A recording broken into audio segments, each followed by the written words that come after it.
हम सुनीता झांसा मिथिलावासी के गोर लगाई छी। आई हम सामा के गीत लौकेलहुँ हैं, सुनू। गे माई दुभिया भोजन करो समय चकेबा, लागी गेल पान के दुकान। गे माई दुभिया भोजन करो समय चकेबा, लागी गेल पान के दुकान। गे माई सेहो पान खैलनी, भैया से असुख भैया रंगी लेल बत्ती सो मुख दांत। गे माई सेहो पान खैलनी, भैया से दीपू भैया रंगी लेल बत्ती सो मुख दांत। गे माई दुभिया भोजन करो समय चकेबा, लागी गेल इलायची के दुकान। गे माई दुभिया भोजन करू समय चकेबा, लागी गेल इलायची के दुकान। गे माई सेहो इलायची खैलनी, भैया से पंकज भैया गम गम करनी हुनकर मुँह। गे माई सेहो इलायची खैलनी, भैया से नीरज भैया गम गम करे हुनकर मुँह।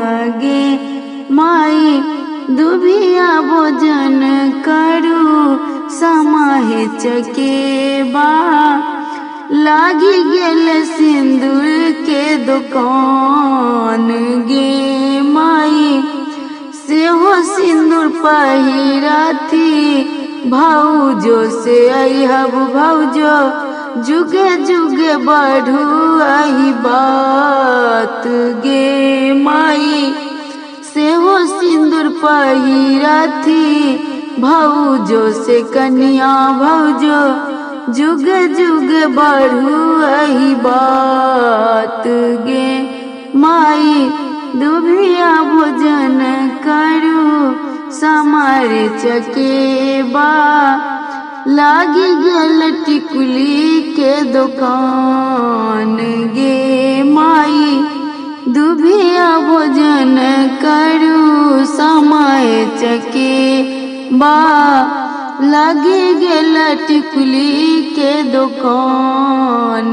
गे माई सेहो टिकुली साटथी, बहिनों से संगम बहिनों झलकत जाती ससुरारी।